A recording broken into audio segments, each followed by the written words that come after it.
সবাইকে নতুন ভিডিওতে স্বাগতম। আর একটি ছোট্ট ভিডিও নিয়ে চলে আসলাম আপনাদের মাঝে। আশা করছি সবার ভালো লাগবে। সকালে কিন্তু নাস্তা রেডি করেছিলাম, তা আর ভিডিও করা হয়নি। এখন স্কুলে চলে যাব।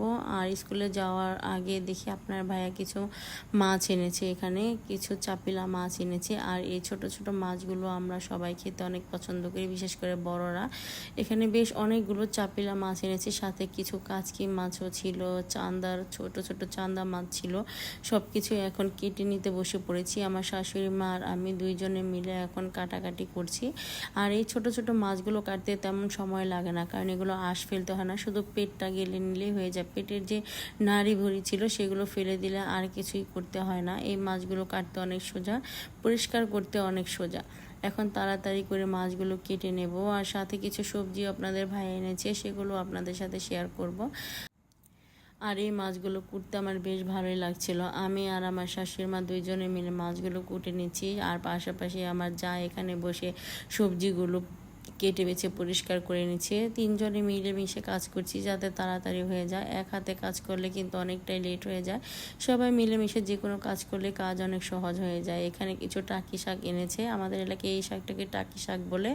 আর সাথে কিন্তু দুইটা চাল কুমড়া এনেছে। আজকে চাল কুমড়া দিয়ে মাছ রান্না করব। ইলিশ মাছ এনেছিলাম, সেই ইলিশ মাছ রান্না করব। আর আজকে যে চাপিলা মাছগুলো এনেছিলাম সে থেকে ছোট ছোট মাছগুলো বেছে আমার শাশুড়ি মা রেখেছে, সেই মাছগুলো দিয়ে এই সবজি দিয়ে রান্না করব।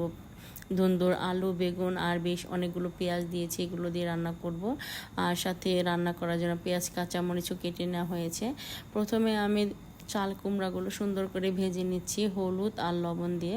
সবসময় তো আমি এইভাবে রান্না করে থাকি, এইভাবে না রান্না করলে আমাদের বাড়িতে কেউ পছন্দ করে না, কারণ সবার এইভাবে খেতে খেতে একটা অভ্যাস হয়ে গিয়েছে, তাই এইভাবেই রান্না করতে হয়। ভালো করে চাল কুমড়াগুলো এখন ভেজে নেব, তারপর কষিয়ে আমি তরকারিটা রান্না করে নেব। আমার এই ছোট ছোট ভিডিওগুলো যদি আপনাদের কাছে ভালো লাগে, অবশ্যই আমার চ্যানেলটা সাবস্ক্রাইব করে দেবেন। আর সাবস্ক্রাইব করা হলে পাশে থাকা ছোট্ট বেল আইকনটি প্রেস করে দেবেন, তাহলে আমি নতুন নতুন ভিডিও ছাড়ার সাথে সাথে আপনাদের কাছে নোটিফিকেশন চলে যাবে। আপনারা আমার ভিডিও দিয়ে দেখে নিতে পারবেন। এই তো আমি রান্নার মাঝখানে আপনাদের ভাইয়া চলে গিয়েছিল হাটে। আমাদের এখানে অনেক দূরে একটা হাট হয়, সেখানে গিয়েছিল আপনাদের ভাইয়া কিছু গাছ কেনার জন্য। তার আবার গাছের দিকে অনেক নেশা, কিন্তু আজকে ফুলের গাছ আনেনি, আজকে এনেছে সবজির গাছ। আগেও এনেছিল, সেগুলো আপনাদের সাথে শেয়ার করেছি, লাগিয়েছে, আজকেও এনেছে। আর সাথে আমাদের জন্য অনেক মজার মজার জিনিস এনেছে। এখানে আমরা এটাকে নিমকি বলি, একটা হলো ফুচকার মতো নিমকি, একটা হলো ছোট ছোট লম্বা লম্বা নিমকি, দেখতেই পাচ্ছেন। এগুলো এনেছি, এগুলো এখন খাচ্ছি আর রান্না বান্না করছি। আর এখানে কিছু শসার চারা এনেছে, আর কিছু টমেটো আর লাউয়ের চারা এনেছে। আগে যে লাউয়ের চারাগুলো এনেছিল সেই লাউয়ের চারাগুলো তেমন একটা ভালো হয়নি, তাই আবার নতুন করে এনেছে। আর শসার চারাগুলো কিন্তু লাগানোর পর একেবারেই মরে গিয়েছিল, এগুলো একটু বাঁচেনি। আর এখানে কি তো চারাগুলো শেয়ার করার পর আমি মাছগুলো ভেজে নিচ্ছি। কুমড়া কিন্তু ভেজে নিয়েছি, এখন মাছগুলো সুন্দর করে ভেজে তারপর তরকারিটা রান্না করব। ইলিশ মাছ অনেকেই ভেজে রান্না করে না, কষিয়েও রান্না করা যায়, কিন্তু আমাদের বা এলাকা মানে আমাদের যে আমরা যে এলাকায় থাকি এই এলাকার মানুষ আমার মনে হয় কাচকি মাছও ভেজে খায়। তারা কোনো মাছই কিন্তু কষিয়ে বা জাল দিয়ে খেতে পারে না, সব মাছই তারা ভেজে খায়। তাই আমরা ভেজে খেতে খেতে একটা অভ্যাস হয়ে গিয়েছে, মাঝে মধ্যে কষিয়ে রান্না করলে তেমন কেউ পছন্দ করে না, তাই ভেজে রান্নারই চেষ্টা করি সবসময়। এই তো মাছ ভেজে তুলে নিয়েছি, এখন আমি মশলা কষিয়ে নিচ্ছি। এখানে আমি ইলিশ মাছের জন্য আদা রসুন দিয়ে দিলাম অল্প একটু। অনেকে ইলিশ মাছে আদা রসুন খায় না, কিন্তু আমি হালকা পাতলা একটু দিই। আর এখানে হলুদ, মরিচ, ধনিয়া আর স্বাদ অনুযায়ী লবণ নিয়েছি, এগুলো দিয়ে দিচ্ছি। অল্প অল্প করে নিয়েছি, কারণ চাল কুমড়া তরকারি বেশি লাল হলে খেতে ভালো লাগে না, একটু সাদা সাদা করেই রান্না করতে হয়। মশলাগুলো দিয়ে এখন ভালো করে কষিয়ে তারপর আমি এখানে চাল কুমড়াগুলো দিয়ে দেবো। মশলা কিন্তু কষানো হয়ে গিয়েছে, এখন চাল কুমড়াগুলো দিয়ে ভালো করে কষিয়ে নেব। এমনিতে চাল কুমড়া অনেকটাই সেদ্ধ হয়ে গিয়েছে, এখন ভালো করে কষিয়ে অল্প ঝোলের পানি দেব, তারপর বলক চলে আসলে মাছ দিয়ে নামিয়ে নেব।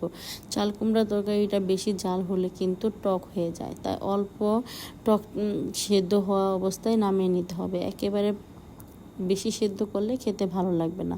এখন ঝোল দিয়েছি, নেড়ে চেড়ে ঢাকনা দিয়ে ঢেকে রাখবো।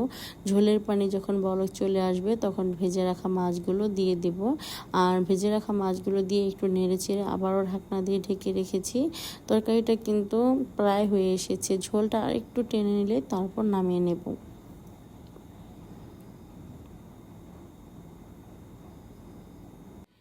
ইলিশ মাছ রান্না হয়ে গিয়েছে, এখন ছোট মাছ বসাবো, সেজন্য এখানে পেঁয়াজ আর কাঁচামরিচ দিয়ে দিলাম। পেঁয়াজ কাঁচামরিচগুলো সুন্দর করে ভেজে তারপর এখানে আমি মশলাপাতি সব কিছু একে একে দিয়ে দেব। ছোট মাছ কিন্তু আমরা বেশিরভাগই পেঁয়াজ দিয়ে ভুনা করে থাকি, কিন্তু এই 2-1 দিন ধরে কিন্তু টমেটো দিয়ে, ধুন্দুল দিয়ে, তারপর এমন সবজি দিয়ে রান্না করছি, খেতে বেশ ভালোই লাগছে। এই তো এটার মধ্যে আমি হলুদ, মরিচ, আদা, রসুন, ধনিয়া, তারপরে স্বাদ অনুযায়ী লবণ দিয়ে দিয়েছি। এখন মশলাটা কষিয়ে নেওয়ার জন্য বেশ অনেকগুলো পানিও দিয়ে দিয়েছি। মশলাটা কষানো হয়ে গিয়েছে, এখন ধুয়ে রাখা সবজিগুলো দিয়ে দিলাম। এখানে একটা বেগুন, একটা ধুন্দুল, একটা আলু, কিছু পেঁয়াজ সব কিছু দিয়েছি। এখন ভালো করে আর টাকি শাকগুলো সেদ্ধ বসিয়ে দিলাম। টাকি শাকগুলো সেদ্ধ হয়ে গেলে তারপর বেশ অনেকগুলো রসুন দিয়ে বাগার দিয়ে দেব।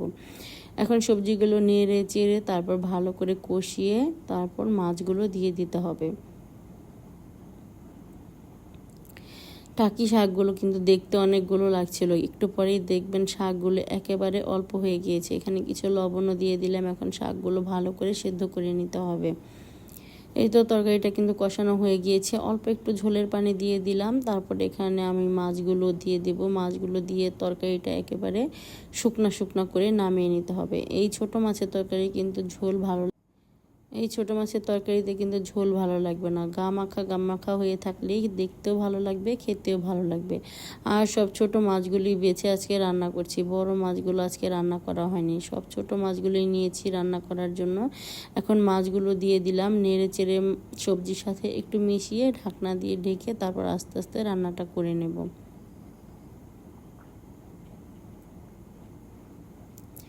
এই পাশে কিন্তু শাকগুলো কমে যাচ্ছে, অনেকটাই কমে গিয়েছে, আরও অনেক কমে যাবে। নেড়ে চেড়ে এখন দিচ্ছি।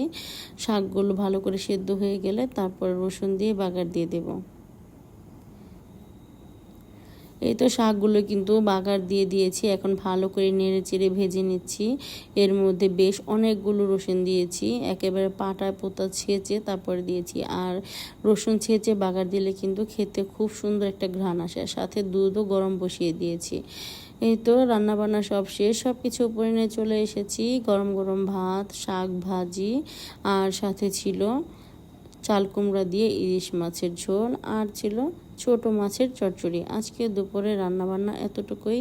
সবাই সুস্থ থাকবেন, ভালো থাকবেন। আল্লাহ হাফেজ, আসসালামু আলাইকুম।